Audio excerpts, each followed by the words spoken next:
Today's video is about picking value stocks, investing, things like that. It's an idea I've had bouncing around in my head for over a month now, and it seemed like a good time for a new topic because old drama is dumb, and I'm ready to move on.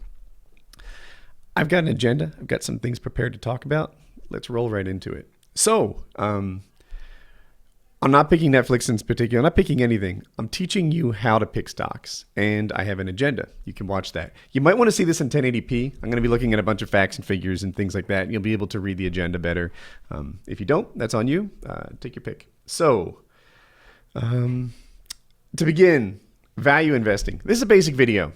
These are not advanced investing strategies. These are the core of it. Sometimes when I do these videos, like every now and then there'll be a person out on the fringes that thinks that it's some sort of insider thing or a scam or whatever. It's not. These are things that should be taught in high school, but are actually taught in the basics of finance and investing and accounting at the college level.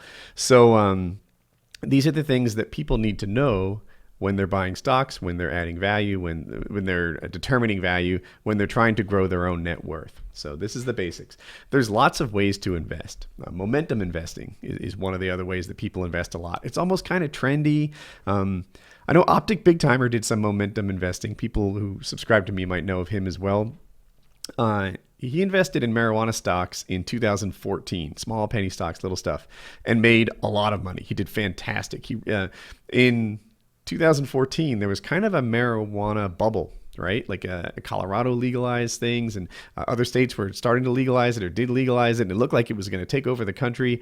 And there was a big enthusiastic rush towards marijuana investing. And by the way, I don't know if it's over or not. I know with the internet, everyone rushed towards it. There was this big .com boom, and then the big .com bust, and then over time, just, quality companies that started to get valued appropriately and highly.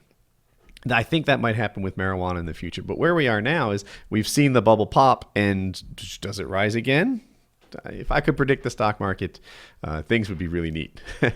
But momentum investing is grabbing an area where there's a lot of enthusiasm, riding it up, and then getting out in time. And these bubbles pop in a hurry. And as you go up, right, they don't just go straight up. They go up and they dip a little bit. They go up, they dip a little bit. They go up, they dip a little bit. And it is super difficult, nearly impossible. No one can do it. To figure out which one of those dips a little bit is the actual dip and now bubbles popping, or which one of those little dips is, it's time to get out. So most people, they set this like, if it goes down any more than this, I'm gone. And if you do that, you can limit your losses. There's something called a stop loss order that even execute the trade automatically for you. But that's how momentum investing works. And it's not the core of this video. Again, momentum investing, it's picking something that people are enthusiastic with, riding it up and getting out before the crash. That's momentum investing. The other thing, there's guessing, pump and dump. Pump and dump isn't really available to regular people. What it is you buy a stock while it's low, while no one knows a darn thing about it. You go to the forums, you go to TV, you go and just create enthusiasm around this piece of junk that you bought, and then you sell it after the suckers have raised the price for you by buying it themselves. That's what pump and dump is. It's the reason that when you see Fox Business News or CNBC, a lot of those talking heads will tell you what positions they own so that you know that they're not pumping and dumping. That's what pump and dump is. And it's not really available to regular people like us, but I thought you should be aware of it. The last thing I'm talking about is value investing. Value investing is the way that Warren Buffett does it. Second richest American behind Bill Gates. He's the Oracle. They call him the Oracle from Omaha. He's the guy that I model my investing after. Not claiming to be Warren Buffett, I'm not. But I've done some of this stuff before, and it's worked out well for me.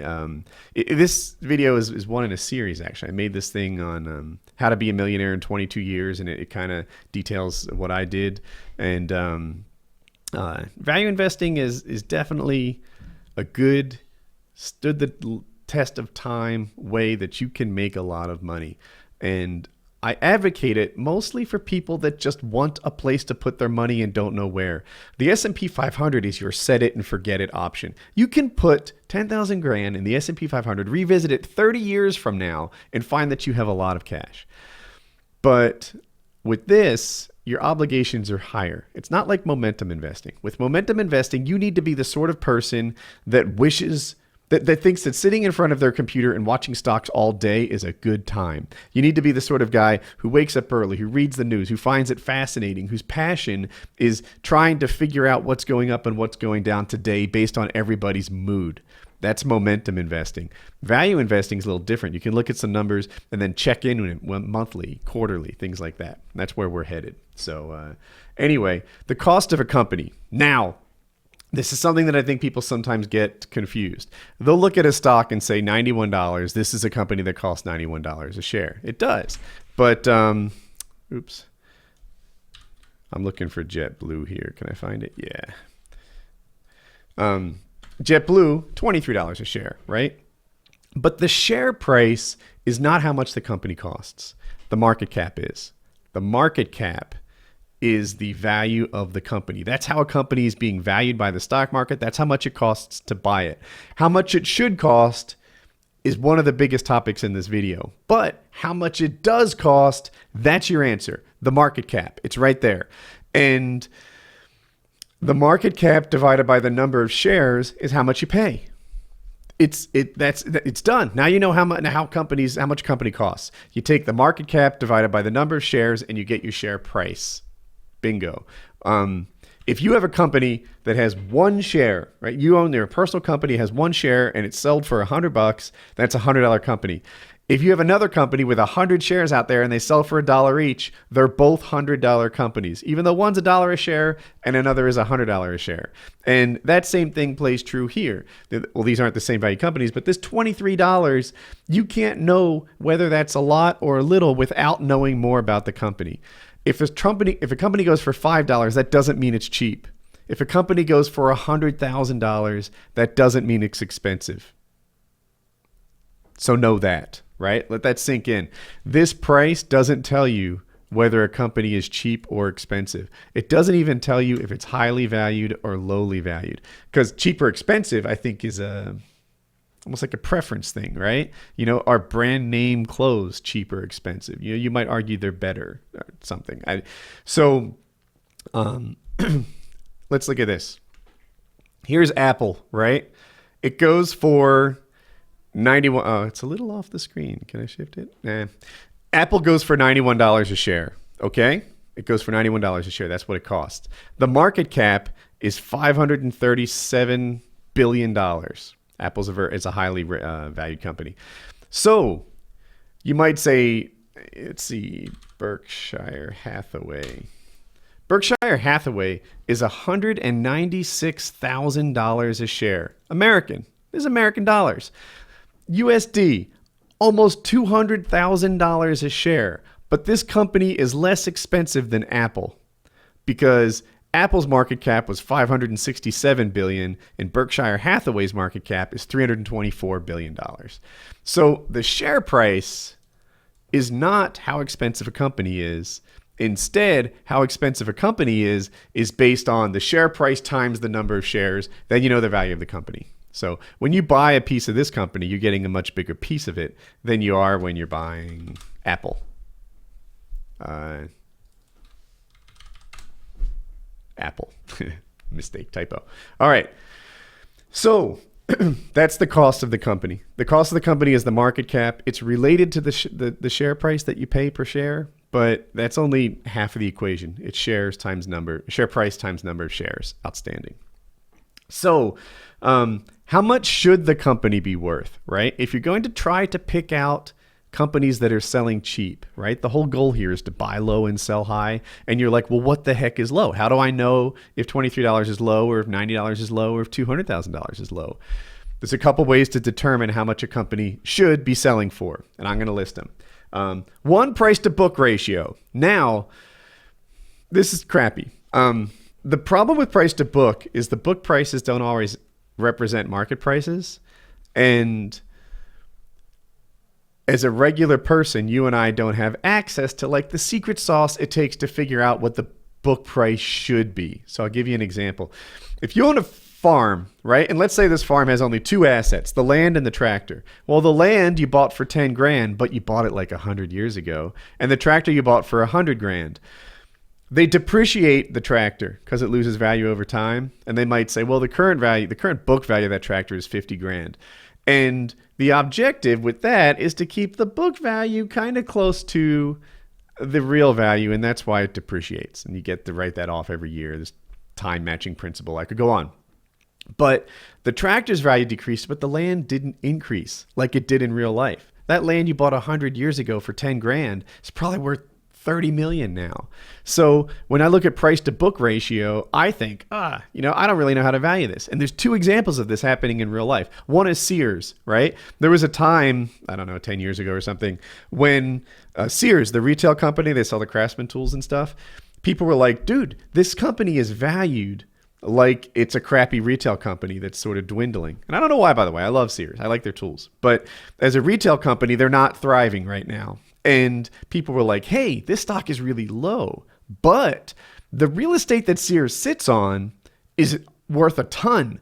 This isn't a crappy retail company. This is a real estate holding company. This company bought a bunch of real estate back in the 60s. I made that up. I don't know when. But this company bought a lot of real estate a long time ago, has been holding it, and now it's worth a ton and people don't realize it. We could buy Sears, split it up, and sell the real estate. Railroad companies, same thing.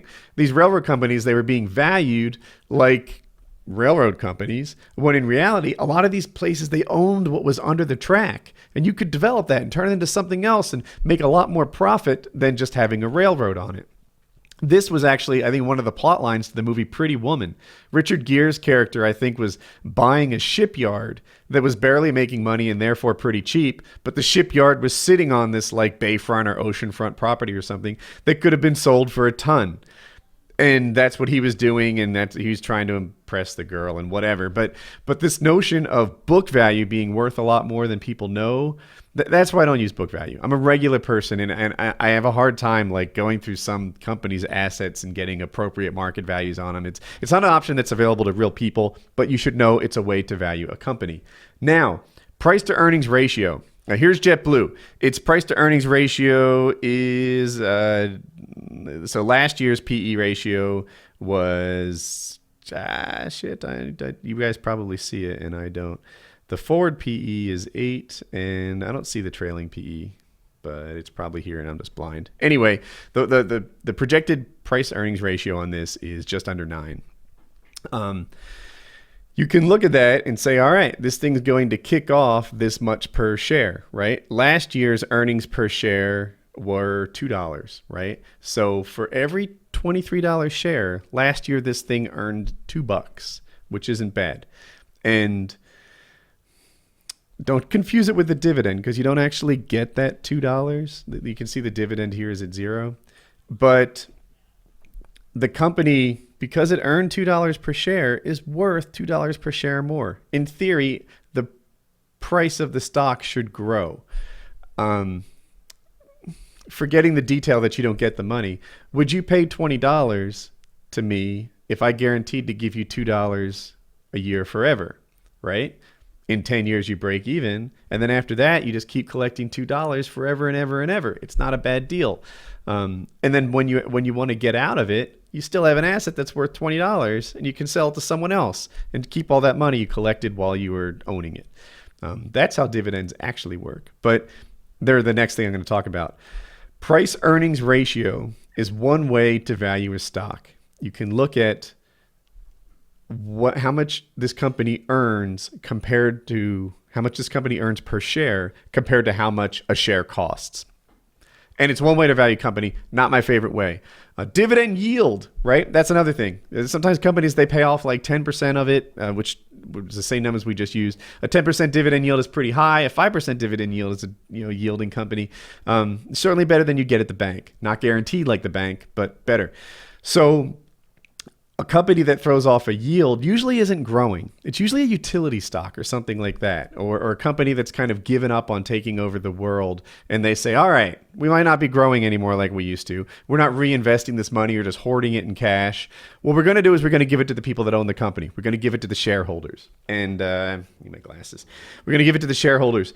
And that's how the dividend works. They take a portion of their earnings every year and they just give it back to the people that own the company. You, because you bought the stock. And that's not a bad thing either. They're usually really safe stocks. Like I said, they're usually utility companies, companies that are stable, that are making their thing.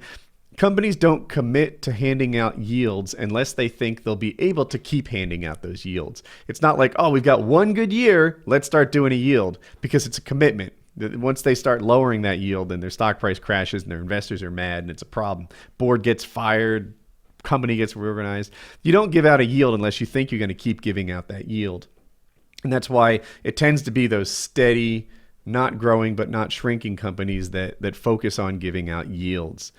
But now I want to head to my favorite way to pick a value stock, and that's the PEG ratio, the price earnings to growth ratio. And the magic number is 1. If the PEG ratio is under 1, this thing is considered to be cheap. And cheap in any way, really. I was going to say in the good way, but it's, the object here is to buy low and sell high. So if you want to know if you're buying low, in my opinion, look at the PEG. And it'll tell you if the stock is being lightly valued. Undervalued is a better term. I'm going to compare 2 stocks here, right? This is JetBlue, and I'm not pimping JetBlue. I'm not buying JetBlue. I don't own JetBlue. I picked it because it has a low PEG ratio, and those are hard to find. Now, what they do is they look at the earnings per share and the price and the growth, and they arrive at that ratio. And if that ratio is under 1, it's cheap. A company is worth how much it's going to be worth in the future, right? Like if a company is growing like crazy, it's certainly not fair to value it based on the book, right? And based on like the value of its assets. No, like a company like Netflix doesn't have a lot of valuable assets. And the assets that it has, I'm imagining them to be like a lot of computers and stuff like that. They depreciate really quickly and they grow obsolete in a hurry. Netflix's value is not its book value. That's a stupid way to value Netflix. Even the PEG ratio kind of gets it wrong. Here, let's look up NFLX. I think I got it right. Okay, so here's a company where the PEG ratio is 10. Remember the magic number was 1, right? If it's under 1, this is a stock that's inexpensive. Look at this. JetBlue, if you remember looking at it, the earnings per share were $2. Here, I'll pull it back up for a comparison. JetBlue, the earnings per share, I thought I hit enter. The earnings per share were about $2, $1.96. So this is a $20 stock that kicks off about $2 a share, right? Netflix, on the other hand, is a $91 stock that kicks off 30 cents a share, right? You can imagine this. If I told you, look, buy my company. For $20, you get $2 every year. And someone else said, buy my company. For $90, you get 30 cents. You'd say, what the heck? 30 cents on $90? That's garbage. And if you're a value investor, you look at something like Netflix and you say, yeah, I'm out. This thing is way overvalued. It's super highly valued. Netflix is an expensive stock. It's expensive, I say, because compared to how much it earns, 30 cents, they want you to pay a whole lot, $90. Its forward PE ratio is $285. The people who are paying $90 a share for Netflix are the people who think that someday it's going to earn a heck of a lot more than 30 cents per share. And they might be right. If I knew, I'd be a billionaire. But that's what people are betting on. These earnings per share, unless you're talking about momentum, but if you're talking about over the long haul, the value of a stock is going to start mirroring how much it makes. That happens to every company. I've been watching this for decades. Every company, eventually, investors take off the blinders and say, what the heck? You know, I only paid $90 a share for this because I was convinced you'd start making $10 a share. You're still at 30 cents. The stock will tank. The stock will tank if these guys don't start making money. There's a lot of companies like that. Eventually, the investors say, yeah, we bought you on potential. It's time to see that potential come to fruition. And that's the thing. So that's how I value stocks. I look at the PEG ratio and I look for something under 1. If you're looking for the price earnings ratio, you want it to be as high as possible. But the PEG, you want that thing to be under 1. That's the general look at it. So that's, oh, I have a typo in there. I don't know if it'll work. Shucks you. Sorry, we'll have this back up in no time. All right. So that explains, we've talked about the different ways to value company. There's the book ratio, which is this crazy thing that takes, forensic accountants to really make sense of. We've talked about the dividend yield, right? How much the stock pays per thing in yield. And that's a check that it sends you every year. A smart thing that some people do is they take that check and then they just buy more shares, and then it grows and grows and grows. And then we've talked about the price earnings ratio. Another way to sort of figure out if the price is in check with how much the company actually earns. And then my favorite way, the price earning growth ratio. So that tells you whether or not the price is in keeping with whether or not the company is growing. All of these are valuable tools. No one tool is the right way. I think maybe I'm pitching the PEG as if it is, but it's an important ratio. Other things to look for. Before I do that, I want to talk about efficient market theory. So it sounds complicated, but it's not. The idea is that with efficient market theory, with the millions of people looking at the stock market, the price is appropriate. Some might say there is no good time to get in the stock market and there's no good time to get out because the price is appropriate all the time. Don't time it. It's already a fair price. JetBlue's PEG ratio is really low. This is a stock that earns a lot. That earns a lot compared to how much it costs. It's a really good value if you're a value investor. But every time I find a really good value, there's something else wrong with it. In the case of JetBlue, I'll say this. When I buy gas at the gas station, if I see it going for like $1.80 at one place and $1.75 at the next, I look at that $1.80 and say, what the heck? You're crooks. You're so expensive compared to this other $1.75. For some reason, when you buy gas, people are crazy price sensitive. Then again, I buy a bottle of water and I don't even know what it costs. I don't know. Sometimes I pay $2, sometimes $3, sometimes $1. I buy a case of it and it's just a little more than free or something, like $24 for $5. I don't even know. With water, for some reason, I'm not price sensitive. This is bottled water. But with gas, I'm crazy price sensitive. And that's JetBlue's problem too. Every time I buy an airline ticket, I don't just go to JetBlue and buy it. Wouldn't that be nice? No. I go to Kayak and Travelocity and Obits and I compare the prices and I see who's lowest and the times. And they exist in an incredibly competitive industry with customers that are wildly price sensitive, and that's not the business that I would want to own. It's not the best business in my head. I would much rather own Coca-Cola. I haven't looked at their prices. I'm not pitching Coke, but as an industry, putting sugar in water and selling it for a lot is great. Coca-Cola's been around forever. I don't see it dropping, and that's an exercise we're going to do later in this video. Coca-Cola's going to, sugar water is a fantastic business to exist in. Liquid candy, people have been buying that stuff for 100 years, and they'll buy it 100 years from now, I think. I've watched other things come and go, fruit juices and Gatorade and this and that, but for some reason, Coke has the staying power. Pepsi seems to as well on a lower level. Some industries stick around and some don't. So that efficient market theory thing, let's go into how you buy a business. But what I'm saying is sometimes when you find a discount like JetBlue, there's a reason that it's so cheap. And let's go on. What else to look for in value investing? Know what the company does and its product. So this was a big deal in the .com era, right? People would have these weird things. I'm pretty techie. For people that don't know me, I've got a master's degree in computer science. I worked in IT for like 20 years now. Like my nerd muscles are pretty strong. And there are there were companies in the dot-com era that I didn't quite understand what they did. Like when they were new, I was like, how is a sand different from a NAS? And why is fiber and copper? Like, how should I pick what's what? And, what's the future of this and that? Somebody issuing some security-based certificates, or why one do you want a dedicated firewall? Should it be functionality in your router?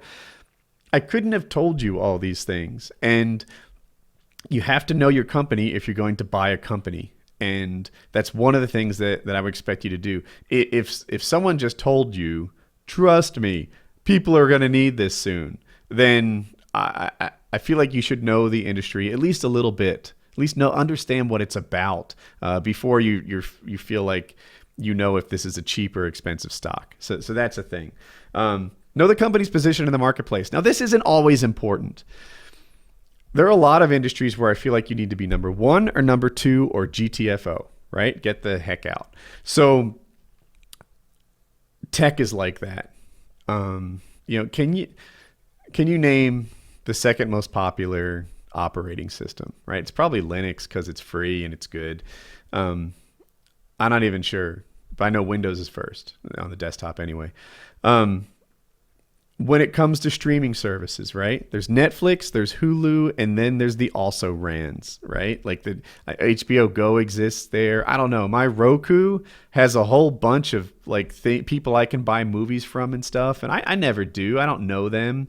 I watch Netflix, I watch Hulu, and maybe HBO Go, but there are industries, and you should decide this, where you have to be number one or number two, or you're nobody. And be careful about buying a company that is future roadkill. If you say, hey, XYZ is crushing the solar market and it's going wild, and I've got this also ran idea that's selling really cheap. Efficient market theory says there might be a very good reason why that also ran is so cheap. So ask yourself if in that market you need to be one or two, or you're going to die. A better operating systems for your phone. There's iOS and there's Android. Probably not in that order. Android and then iOS. And then who's third? Windows maybe? That RIM thing, the BlackBerry OS. Like, you got to be one or two or roadkill. Don't buy roadkill. That's what I'm telling you. And then there are other markets like soda and blue jeans where maybe third and fifth place is fine. So that's a thing. Know the market's future. Now, we're going to play a game, a little exercise we're going to do together. What's the future of oil, right? I could make a case that oil is indispensable. That is very difficult to get that much power per space in anything but gasoline and oil and et cetera, diesel. I could say that oil's never going anywhere, that you can't live without it, and it still exists in plastics and polyester, I would guess. I don't know. And then I could outline another case where they start taxing on carbon emissions, and people roofs on every house everywhere start getting covered with solar panels, and people charge their cars at home. And I could outline a future in which oil dies off as like a stupid way of getting energy from the ground and putting it in a ship and sending it to another country and refining it, when there's sun pounding on your roof all the time, and then you just pay to air condition it. Why not just capture it and keep it off? And so solar, I could do the same thing with that. Solar is either a fraud that's insanely expensive compared to, I'm hearing noises, that's either insanely expensive compared to traditional ways of getting energy, or it's the next thing. Renting videos. I was just talking to a happy Redbox customer lately, and is Redbox awesome? And that they're everywhere. They're the low overhead model. Like, there's not a Redbox store like there was Blockbuster. It's just a vending machine. It's crazy. And 4K screens are coming out, and after that probably 8K. And Netflix isn't giving you the real 4K experience. Like a 1080p Blu-ray is at like 35 or 45 megabits per second. Netflix compresses that stuff down to 5, and the screen compared to a disc is garbage. When 4K comes out and everyone wants to see these amazing images, and then Netflix isn't delivering the kind of 4K you'll get on a disc, maybe Redbox takes over. I think more likely Redbox becomes the next Blockbuster, and that the convenience of streaming crushes everything else in its wake. That's it. Quickly, operating systems. We talked about that. You got to be one or two. Soda, jeans, housing. Like some of these markets, are people going to continue to buy and live in homes? I think so. I think that that's not going to change forever. And if you're a company that relies on the housing market, then it's not going to die. When you pick a stock, the point behind all this is to know the market. A great company like Blockbuster in a dying market still dies. I wouldn't want to be a long distance company. I don't know. My house doesn't even have a landline, and yours might not either. If it does, I bet when you move out and get your own place, it doesn't. That's a tough spot to be in. Cable companies, they make a lot of money off delivering like ESPN and network television and stuff to you. But not only are a lot of people cutting the cord, I know I did it a long time ago, a lot of kids are moving out of the house having never had the cord, right? Like when my daughter goes to college, it's not like she's going to make a decision to not get cable or satellite TV. She'll have never had it. Netflix will be normal to her. And these might be strong companies, but they're in dying industries. So know your market, know your industry. And that is how I pick value stocks. I've got one more note to make here if you're reading the agenda. Oh, the agenda's kind of cut off for you guys. There you go. I've got one more thing to say, and that's watch it. When you buy the S&P 500, that's a set it and forget it thing. It's glorious. 10 years, 50 years later, you'll be rich. When you buy an individual stock, every month, every quarter, you have to look at it and see if the things that attracted to you to that stock are still true. If they're not, you need to consider selling it. If suddenly JetBlue gets a PEG ratio that goes from 0.4 to 4, you might say to yourself, I would never buy this thing, like some airline country with a forward peg of 4. This thing now is a way too expensive stock. I should sell high. That's what you need to do when you're buying individual stocks. You need to keep on top of these things. Like it or not, you have a new hobby or a new job. Call it whichever one you want. You need to monitor your individual stocks. That's why people buy mutual funds. That's why people buy index funds, because someone else watches it for you. So let's recap some of these things on how to be a value investor. I've been going on for a long time.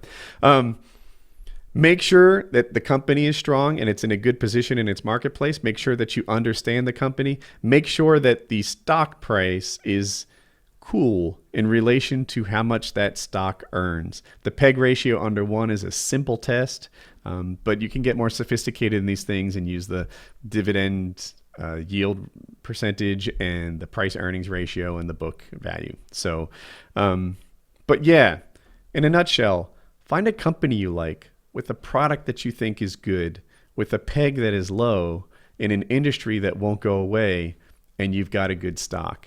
Those are hard to find. If they were easy, everyone would get rich. But, you have a baby and you realize Gerber is amazing. So you're like, I wonder what Gerber's stock is like right now. Maybe it's a win. My wife we did that with Children's Place and we made a lot of money. My wife was just like, their inventory is better than everyone else's.